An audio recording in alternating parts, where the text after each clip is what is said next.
আসসালামু আলাইকুম সবাইকে, কেমন আছেন আপনারা সবাই? তো এই তো সকাল সকাল একটা ভিডিও নিয়ে চলে আসলাম। এটা ছিল আমি যেদিন খুলনায় আসতেছিলাম, মানে 2 দিন আগের ভিডিও, যেটা আমি এখন এডিট করতে বসছি। এই তো পদ্মা ব্রিজের থেকে একটা ক্লিপ নিচ্ছিলাম। সকাল সকাল অনেক দ্রুত বের হওয়ার জন্য আর ভিডিও করা হয় না, এবং সবথেকে কষ্টকর হচ্ছে যাওয়ার সময় একটা অ্যাক্সিডেন্ট হয়েছিল। রাস্তার পাশে একটা ট্রাক পড়ে গেছিলো, যেটা দেখে খুব খারাপ লাগতেছিল। মৃত্যু যে কখন আসে মানে বলে কয়ে আসে না। তো এরপরে হচ্ছে আমরা বাসায় চলে আসছিলাম, তারপর আর ভিডিও করা হয় নাই। তো এই যেহেতু আমি এতদিন পর মানে আসছি শ্বশুরবাড়ি, আই মিন 1.5 মাস, তো 2 মাস তো হয়ে গেছে। তো এই 2 মাস তো এই রুমে কেউ ছিল না। যেহেতু আমার শাশুড়ি আম্মু বেঁচে নেই, তো কাজের বুয়া তো আর এসে রেগুলার ক্লিন করবে না, তো আমারই এসে ক্লিন করা লাগে যখনই আসি আমরা। তো আসতে আসতে অলমোস্ট 3টা বেজে গেছিলো। অ্যান্ড ওই দিন হচ্ছে প্রচুর জ্যাম ছিল, যেহেতু ছুটির দিন ছিল, একবার ঈদের ছুটি। অ্যান্ড আমি আর কি দেখাচ্ছিলাম যে ঘরের অবস্থা, মাঝে হয়তো ঝড় হয়েছিল, তো ভেন্টিলেটর থেকে হাওয়া বাতাস এসে আর কি আরও বেশি নোংরা হয়ে গেছে। অ্যান্ড এই যে আমি, যেহেতু আমার ডাস্ট অ্যালার্জি, আমি হচ্ছে মানে আমার ভয়াবহ ডাস্ট অ্যালার্জি, এবং আমার হাজব্যান্ডেরও, সো তারপরেও আমারই করতে হয়। অ্যান্ড সব কথার এক কথা, কাজের বুয়ার কাজ আমার অত পছন্দও না, তো নিজেই করতেছিলাম। অ্যান্ড এই যে বেলকনিতে হচ্ছে গাছের পাতা পোতা এসে পড়ে গেছিল। অ্যান্ড এই যে আমি জঙ্গিদের মতো সেজেছিলাম।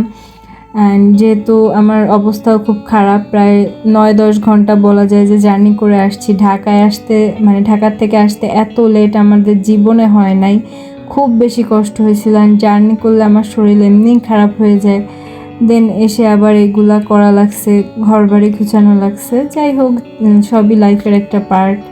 আজকে কষ্ট করলে কালকে শান্তি পাওয়া যাবে আল্লাহর রহমতে। তো এই যে আমার গোছানো শেষ, প্রচুর কাজ করা লাগছে, যেটা হয়তো ভিডিওতে দেখে বোঝাও যাচ্ছে না।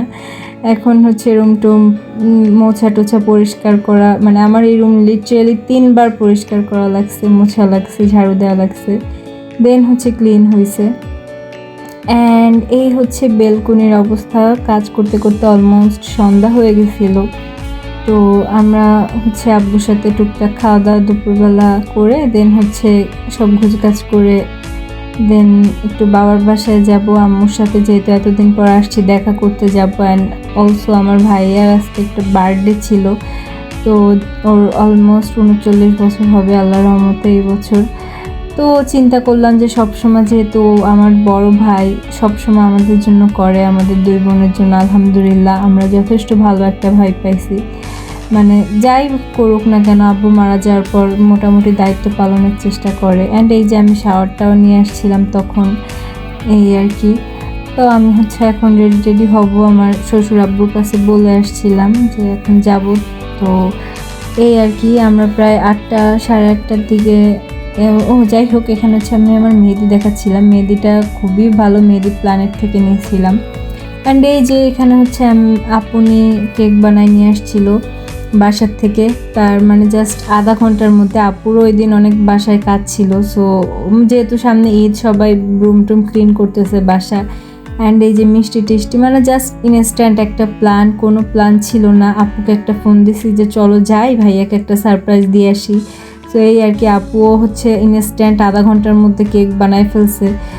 মানে যতই মানে দ্রুত বানাইছে, তো এর জন্য ভালো হয় নাই, তারপরেও সুন্দর ছিল, স্বাদ ভালো ছিল। অ্যান্ড এই যে টুকটাক মিষ্টি, আইসক্রিম। অ্যান্ড এই যে আমি ভিডিও করতেছিলাম, সবাই ইনস্ট্যান্ট লুকে ছিল, ঘরে যে যেমন ছিল, মানে বলতে পারেন একটা সারপ্রাইজ বার্থডে ছিল ভাইয়ার আজকে। অ্যান্ড বাচ্চারা সবাই ঘুমায় গেছিলো, জোর করে ডাকে উঠাইছি, তখন হয়তো রাত 9টা-10টা বেজে গেছিলো।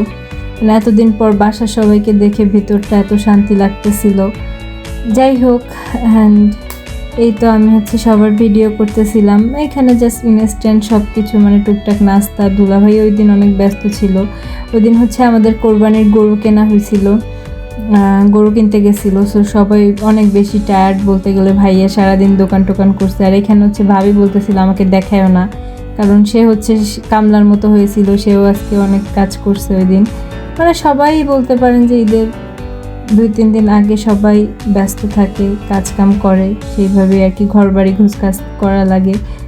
তো এই তো এখানে হচ্ছে কেকটা কাটতেছিল ভাইয়া বাবুদের নিয়ে, বাচ্চাদের নিয়ে, সবাইকে নিয়ে। আমি হচ্ছে ভিডিও করতেছিলাম অ্যান্ড আব্বুকে অনেক মিস করতেছিলাম। আব্বু থাকলে প্রতি বছর ভাইয়ের বার্থডেতে খুব ফান হয়, মানে ভাইয়া কেক কাটতে চায় না এই নিয়ে, মানে বড় হয়ে গেছে যেহেতু ঢং টং করে আব্বু, মানে খুব মানে একটা মেমোরিজ আছে। আই উইশ আপনাদের সাথে শেয়ার করতে পারতাম।